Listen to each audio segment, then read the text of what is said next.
Okay, everybody. This is our next topic. It's a very important topic within stats, which is the use of t-tests for comparing means of different sample groups in the more usual case in which we don't know what whatever we're measuring, we don't know what the standard deviation is in the population. So the reason that I taught you about the z-test is because um, the t-test is very much has the same approach as a z-test. So what we try to do is we try to use a mean deviation form for our test, just like we did with the z-test. Now Excel did this in the background, and we'll have it do the same thing as well. But note that a z-score for a sample mean, which we can then use to make a probability statement about our mean under the null, is just the difference between our sample mean and some hypothesized value divided by that thing we call the standard error. Now a t-test is relatively the same. This is the one sample case, but we're going to move on from this. But this is just to kind of give you an overview of t-tests. T-tests work the same as z-test. The only difference is that we're now going to estimate sigma using our well-known estimator, which is the standard deviation.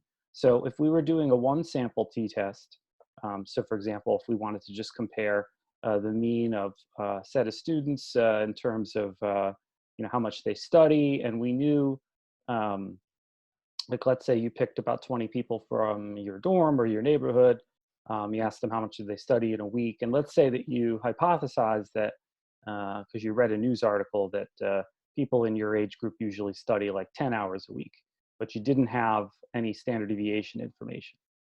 You would use a t-test. You could poll these 20 people and see what the sample mean is, subtract it from 10, your hypothesized mean, and then you would use your sample to compute standard deviation and make standard error that way. The good news is that you're not even going to have to worry about these formulas. We're going to allow Excel to do all of this estimating for us. What I want you to note is that a t-test and the two that we're going to learn about in addition to this form is always going to be some difference between means on the top divided by some measure of standard error. So standard error is usually going to be the expected amount of difference on the top that we would get if the null hypothesis were actually true. So it's a good idea to compare the t-test and its underlying distribution with the normal distribution. Essentially, a t-distribution is a probability distribution that's very similar to the normal distribution. And in fact, it is just a consequence of the mathematical formulation of the normal distribution if we don't know what the standard deviation is. So this was derived by William Gossett, who published it under the name of Student because he worked for Guinness way, way back in the early 20th century. And he did not want his company knowing that he was publishing on this rather odd thing, which turned out to be really useful. As in the last chapter, the t-distribution, we use it as our sampling distribution for what we're going to see are our test statistics are really functions of sample means. But the important point is that, like the normal distribution, which we see here in blue, the dark blue, the t-distribution actually becomes a normal distribution if our sample size is really huge. Note that it will not be a normal distribution. It deviates from normality in the following way. A t-distribution is a normal distribution where when sample size gets lower, it's equivalent to like pushing down on the peak and fattening the tails. And so all that means is that you need usually a larger difference between two means relative to standard error in a t-test than you would need with a test for the normal deviate. So you need a more extreme t-value um, to reject the null hypothesis. And so what that means is that uh, basically that the t-distribution differs in terms of what p-values are assigned to what numbers, right? So essentially when we used Excel in the last chapter, we were figuring out for any z-score, what is the tail probability? So what is the probability in the tail beyond that score? The t-test is exactly the same, and the difference is just how that probability is calculated in the background. Now, the t-distribution has a very important parameter that goes with it that the normal distribution does not. It's called the degrees of freedom. And it's not important for you to know all the mathematical reasoning behind that. It's a consequence of the way that the distribution mathematically was derived.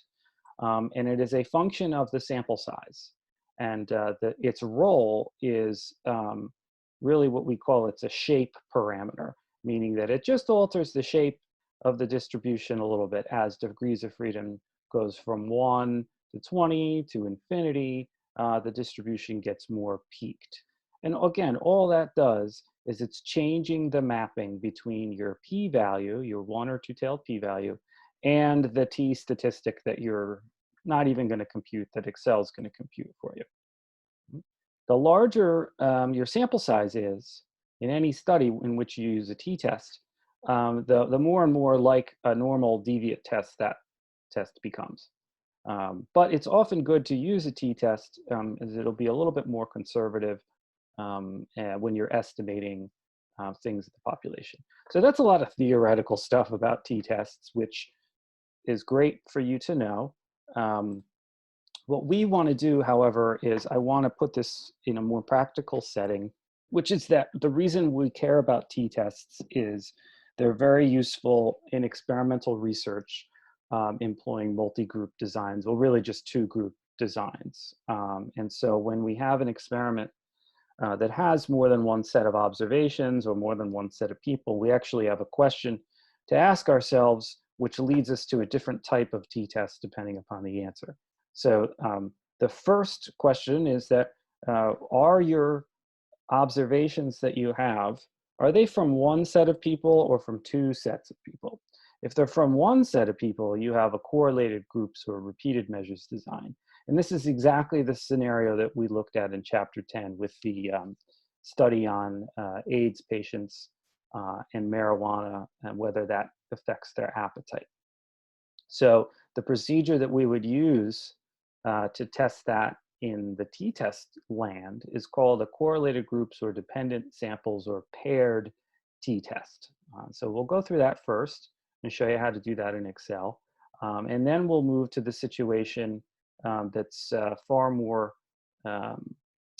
common in what we call randomized control trials, which is the independent groups design, where you have one set of people that experience one condition and another set of people that experience another condition, and that's that, and we compare the two together. So instead of having one group of AIDS patients all take marijuana and then measure their appetite and then have them all take placebo and then measure their appetite, we would instead have two groups of AIDS patients assigning each group to one and only one condition. So there would be a drug group that would take either real marijuana or really the real THC pill, and the other group that would take the placebo pill, and we compare them to each other. So let's start with an example.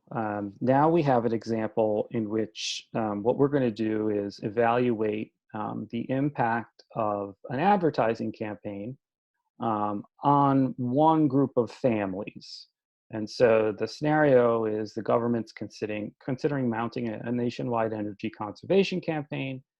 It decides to conduct an experiment to evaluate the effectiveness. So for the experiment, conservation campaign is conducted in a small but representative geographical area. 12 families are randomly selected from the area, and the amount of gasoline they use is monitored for 1 month before the advertising campaign and 1 month after.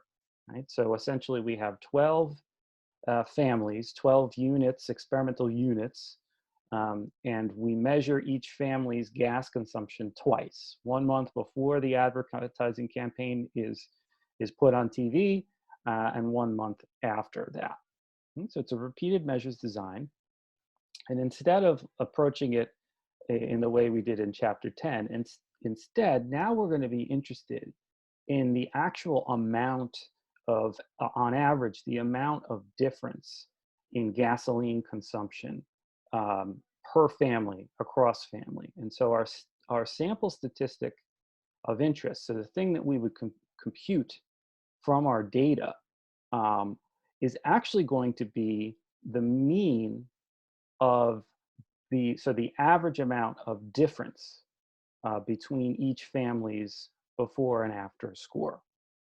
Okay? So before we look at that, let's just talk about what this means. It turns out that if you have two scores from each people, and those scores are considered to be normally distributed, you can subtract them and get what's called a D score, or a difference score, which is simply for each person or family, what's the amount they consumed before minus after. If you consider all of these scores from one group of people, their average is also represented by a sampling distribution that looks like this, a T distribution. And so we call this distribution the sampling distribution of difference scores, the sampling distribution of these D scores. And it can be shown that this is a T distribution with n, the number of different scores, minus 1 degrees of freedom.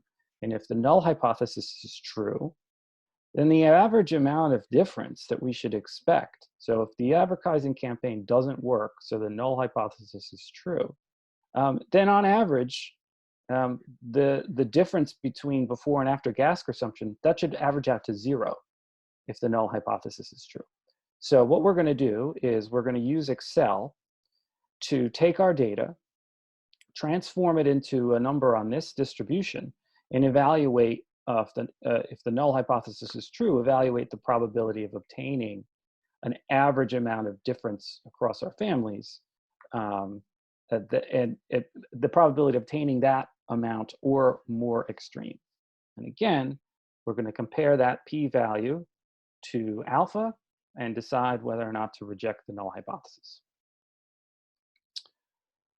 So the first step in any data analysis situation is to look at your data. So let's take a look at it first. So we have 12 families, n equals 12. And we have the number of gallons of gasoline they used per month before the campaign and then after the campaign, right? So we have their data, we know, we could take averages there, but we're not going to do that. Instead, what do we have in this D column? Well, what we simply have there is the before gas per month minus the after. So 55 minus 48 is a difference of 7 gallons with more before, right? 43 minus 38 is a difference of 5 gallons. 51 minus 53 is a difference of -2. Now notice what that means. A -2 in this case means they used less before the campaign, right? Because we're doing before minus after. So we go ahead and make difference scores for everybody, every family. And it turns out that if we look down here, these are now our data. We can take an average of these difference scores, and it turns out to be 2.917, because we add all these numbers up, negative and positive added together, we get 35. 35 divided by 12, right? The sum of we call these D's now, but we can consider these new X values. So sigma X or sigma D over N is a mean, right? The average amount of difference in gasoline consumption. So what we want to do now is we want to use this mean to make a statement. So is this amount of change large enough to be not consistent with our null hypothesis? So how do we do that? The way we do that is we enter our data into Excel. And so there's a companion little video, short video, that takes you through some of this in more detail. But essentially in Excel, we can do the same thing, right?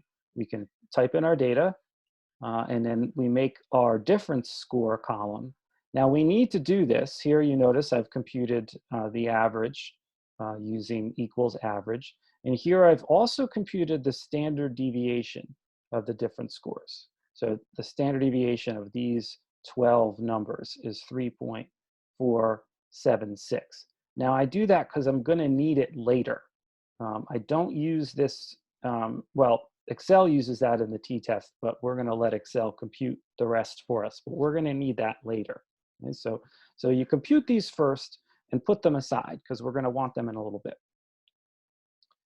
The next thing that you're going to do is, like I said, follow the instructions in the other video on actually doing this in Excel. Is you go ahead and you'll use the t-test paired to sample for means Excel function. You point it towards your data and essentially look at what it does. It gives you as an output, it says, okay, let's look at the before campaign gas consumption. On average, the 12 families used 48.92 gallons before the campaign, and after the campaign, they used 46. Here we have the variance, not the standard deviation, but that's fine. This shows us that indeed we have 12 families before and after. This is actually just the correlation between the before and after gas consumption, and it's very high, which makes sense that anybody that uses a lot of gas before the campaign is probably going to use a lot afterwards, even if their score goes down. But we can ignore that. We're not going to be too concerned with that. Note that we actually, if you watch the other video, we have to enter this. Is the null hypothesis is that the difference between before and after mean gas consumption should be 0, right? So we have to enter that in so that we have what's called a non-central t distribution.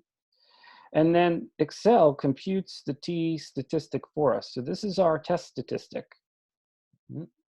It's very similar to, it's actually very, very similar to the actual difference between the means, but it's a different number, it's a different statistic.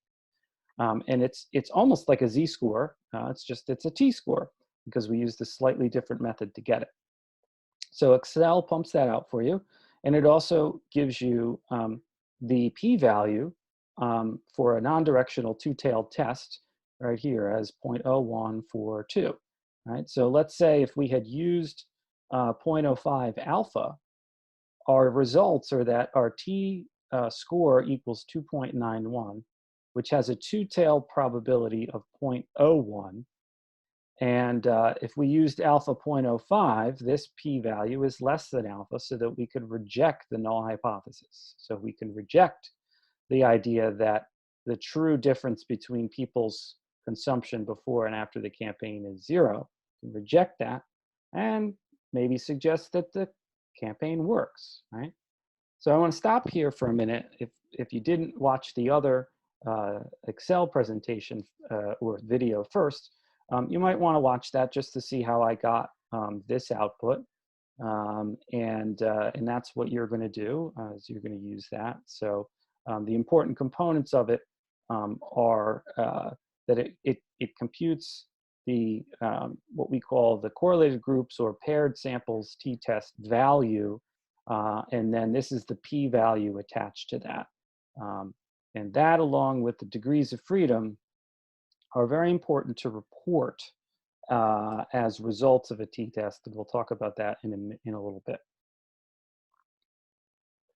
Okay, so we have one more thing to do. We're going to add a step now to our procedures, which actually takes us slightly outside of hypothesis testing.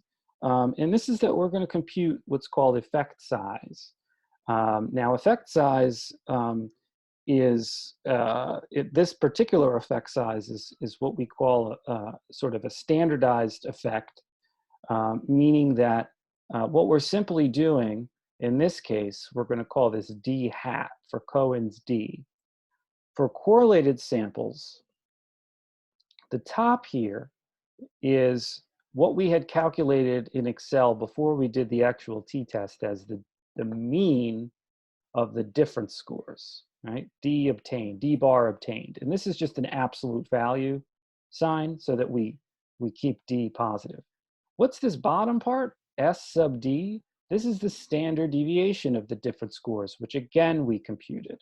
So just to go back a few slides, right, we have, whoops, we have those two computed right here, right? So this is actually the numerator and the denominator of our effect size calculation. So I'll show you that in just a second.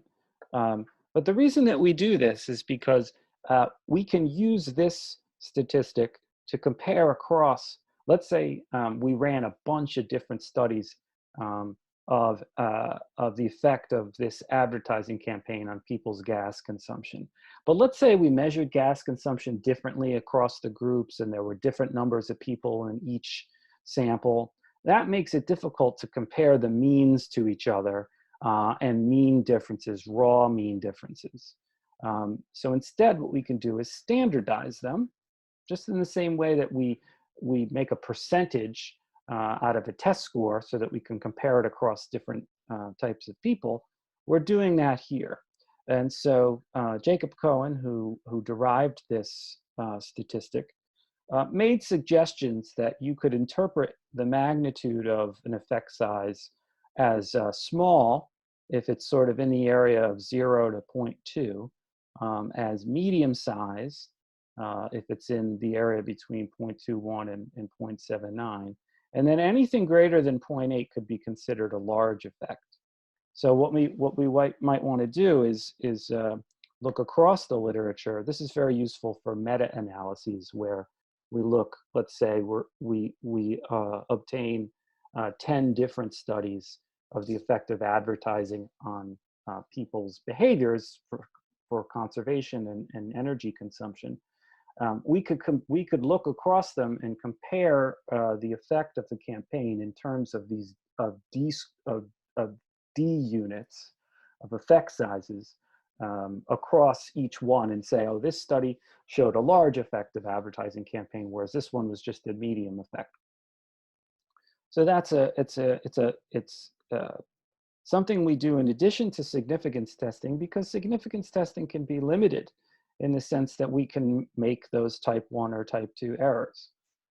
So in addition to reporting, so here what we have here is how we would report results from our t-test. So in addition to talking about significance, and I'll take us through this in a minute, we include a measure of effect size. And so how did we get there? Well, again, in step 1, we already calculated that the average amount of difference across the families in terms of their energy consumption was 2.917 gallons, right? And that the standard deviation of those change scores or different scores was 3.476 gallons. So effect size is simply the mean of the different scores in your sample divided by the standard deviation of those different scores. And we get that the effect size is 0.84, which in this case is a large effect. So when we report results from this type of test, we collect a bunch of information, the sample size, the size of the mean difference, essentially this number, 2.91, or we could use the means of both groups, which we'll see in our second example.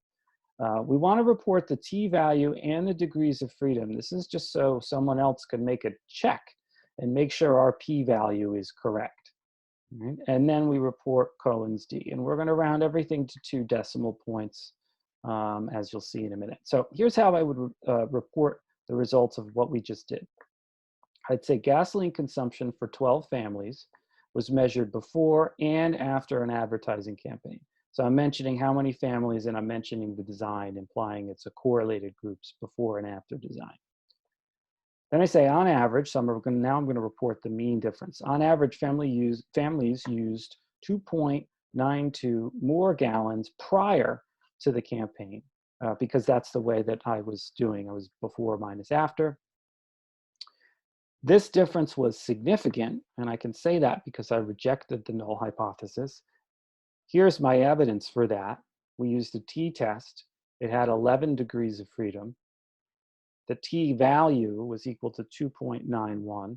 Its two-tailed p-value was 0.01, and the computed effect size is 0.84. And note that these three numbers come from the degrees of freedom, the t-test score, and the two-tailed p-value. These come from Excel. Degrees of freedom right here. T-stat is my t-test score, or t-value, and p, right? What this is saying is the probability that our t-value, any t-value is less than equal to the one we got. This is your two-tailed p-value. It's right there, okay? All right, so as an additional practice example, you can try problem 18 on page 388 to 389. The answer in terms of the p-value, excuse me, the t-value is on page 582. Try putting it into words in the way that we did before, and you can follow up with me separately to check your answer on that. Okay. So the other type of design that we will often use a t-test for is an independent groups design in which we've got two and only two groups. And these two, the samples themselves, the people or the observations that we have across the two samples or groups, they're not in any way correlated. They don't come from the same person. There's no relationship between the two of them. They're truly independent. And note that we can use a quasi-independent variable, so males versus females. We could use a true independent variable, manipulated drug versus placebo, or just any experimental situation in which we want to compare one condition to a second condition. So maybe we want to, compare people's galvanic skin response when we show them happy pictures and gruesome pictures, right? So because these are not pairs, we can't reduce the data to a set of different scores. So that means that the sampling distribution and basically defining the null hypothesis and then making probability statements is a little bit trickier, because instead what we do is we first average the scores separately for people in each condition.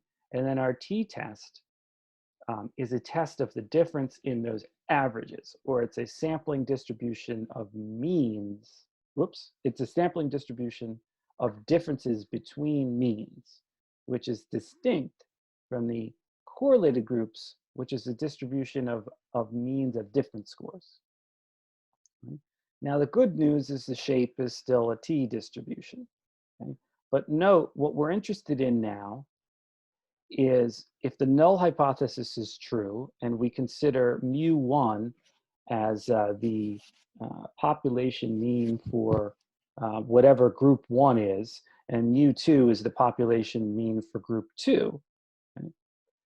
The null hypothesis is that the difference between these two means is 0. So again, we expect 0 to be the value of our t-test that we would get if the null hypothesis is true. Standard error looks a little crazier. This is actually from a two-sample z-test, but it gives you the idea, which is that standard error now is a standard error or the standard deviation of differences between two means. So it's funkier looking. It's actually a weighted sum of the standard deviations of the two sampling distributions of group 1 and group 2. Now, the good news is that, again, Excel is going to do the hard work for you in the background, right? And so Excel is also going to do this part.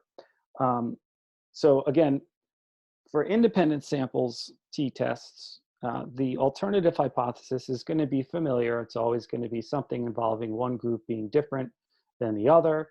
And the null hypothesis is that the group's means in the population are equal, or that the difference between the two means is 0. Now, the degrees of freedom is a little more complicated as well. Because we have two independent groups, we are combining the two degrees of freedom.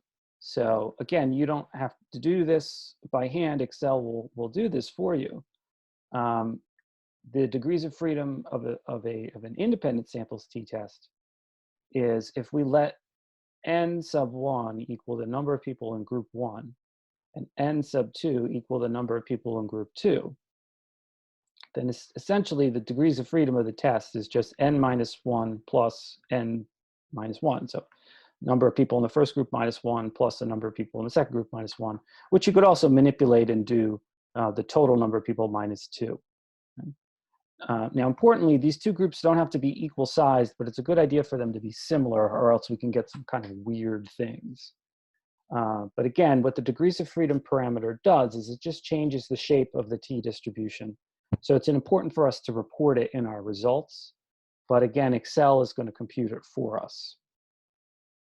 Okay, so let's use a different example now from neuroscience. Let's say that a neurosurgeon has conducted an experiment to evaluate the effect of thalamus lesions on a pain perception in two groups of rats. One group of rats is given a lesion in a part of the thalamus thought to involve pain perception, and another separate group of rats are given lesions in a neutral area. What we measure for pain perception is the minimum amount of shock current in milliamperes that are required to make a rat flinch. So basically, when it's a pain threshold. So the higher the amount of milliamperes that's required to make a rat flinch means that that rat has a higher pain threshold. And if the thalamus is important for sensing and perceiving pain, then one would expect that the group of rats with lesions to their thalamus would show a higher threshold. It would take a higher or more intense shock to get them to flinch. Now we're going to use a non-directional test just for the purposes of exposition. And we're going to use alpha of two tails. So again, we're going to enter the data into Excel. We're going to do some summary statistics. We're actually going to compute the standard deviations, not the variances. Then we're going to use the t-test data analysis tool, and we're going to learn how to compute Cohen's d. Cohen's d requires something called pooled variance, which another useful component of Excel is that it will compute pooled variance for you. So here's our data. These are milliamperes of current. And here's our control group of rats, and here's our experimental group of rats. And now notice the control group and the experimental group don't have the same amount of rats. There's one fewer rat over here. Let's say maybe this rat died at some point in the experiment that we hoped to get equal groups, but we lost an experimental rat. That's okay. We can still do the t-test. This independent samples t-test is pretty robust to situations, so it's not too affected by situations in which the sample sizes aren't the same.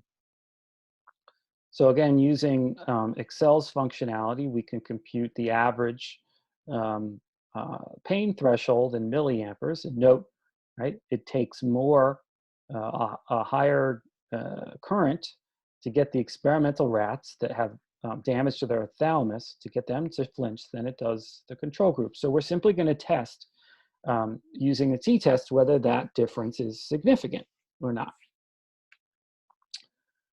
So the output, and again, you should watch the other video to see how I get this output, but the output from Excel for a two-sample, what Excel calls an independent groups t-test a two-sample t-test. And we're also going to use the one assuming equal variances, which basically makes the assumption that the variability in rats in the control condition is similar or the same as the experimental condition. And we can check and see that the two variance numbers are relatively close. You can also see the difference in sample sizes. There's 8 control rats and 7 experimental groups. Right here, we have a very important number, pooled variance. What is pooled variance? It's basically a weighted average of these two variances, weighted by their sample sizes. This pooled variance is going to be very important for our effect size calculation. So we're going to note that it's there and use it in a little bit. Once again, you'll see when you watch the other video that I have to put in 0 as my hypothesized mean difference. And that's what I've done this test to test. I've basically want to know, is the difference between the mean for the control group and the mean for the experimental group, is it significantly different from the null hypothesis value of 0 difference? Okay. So Excel computes degrees of freedom. Note that it's 13, which is 15 minus 2. So n1 plus n2 minus 2 is 13. It computes a t-statistic, which is a function of these two means. And notice that it's negative. Okay? Why is it negative? It's only negative because the way that we do this is we subtract one mean from the other. And it's kind of arbitrary which mean gets subtracted from which other mean. So in this case, the control group was first. So it was control group minus experimental group, which is a negative number, which is fine. T can be negative just like a z-score can be negative. And again, we have our two-tailed p-value. And we again would check that against alpha. It is indeed less than alpha, so we can reject the null hypothesis. And in this case, the null hypothesis would be that the location of a thalamic lesion, with really having a lesion in the thalamus or the thalamus itself, has no effect on pain perception, and we can reject that idea because we see that the experimental group had a much higher pain threshold. These are the rats without working thalamus regions. Their pain perception was higher than the control group, and this allows us to make that very special significance claim. And I say that facetiously. Doesn't mean it's special. Again, we can still be making an error here. So a handy tool is to use our ancillary statistic of effect size. And this time, we have to actually take the difference between the two group means ourselves. And we divide it by the square root of this, which is the book's symbol for pooled variance. Okay, now, pooled variance comes out in our results. And again, what is it? It's just a weighted average of the variance of the two groups. Now, we have to take its square root because effect size relies on dividing by a standard deviation. So we simply take the pooled variance estimate from Excel, we take the two means, we take their difference, and we divide by the square root of that estimate. So using our sample data, right, the control group rats, their mean pain threshold was 0.875 milliamps. The experimental group, 1.44. Pooled variance was equal to 0.139, and again, you can see that right here, 0.139. If we take its square root, we get 0.373. The absolute value of the difference between the two group means is 0.568 milliamps. We divide those two numbers together, we get an effect size of 1.52. That's a very large effect size, right? Remember, any D, any effect size greater than 0.8 is large. Okie doke. So let's write all of this up. When we report the results of a two-sample test, it's always good to give the means and standard deviations of both of the groups because now we have different sets of people. And so it's good to have an indication of these underlying groups, what they're like in the population. We're also going to report our t-value, the degrees of freedom, p-value, and the Cohen's d that we just calculated. Okay. I also give the sample size of both groups. So I say 7 rats with thalamic lesions were compared to 8 rats with neutral or control lesions. And now I say what it is, the dependent variable, right, in terms of the amount of current they could tolerate in an electric shock, right, their pain threshold. The difference was significant. Again, I can say that because I rejected the null hypothesis. and I make a statement now of interpreting it, right? I look at the means, I say such that the thalamic group could tolerate a more intense shock. So I give the mean amount of current they could tolerate and the standard deviation, which we calculated in Excel before. You can look back a few slides and see that. Compared with control, and here's our control, mean, and standard deviation. And now I give my test statistics. So again, reading off from Excel here, I've got a t-value with 13 degrees of freedom of negative 2.94. Right? I say what p is equal to because I've already said significant, so implying that alpha was greater than this p-value, meaning p is less than alpha, reject. And there I give my effect size. Whoops, I give my effect size, okay? All right, so you could try problem 22 on page 390 if you want to practice this again, in addition to some quiz stuff. The answer is in Appendix C. And again, email me with any and all questions. And if you have not done so, please watch the shorter Excel how-to video where I point and click you through the data and output that we just had. Okay. All right. Well, we'll see you all next time.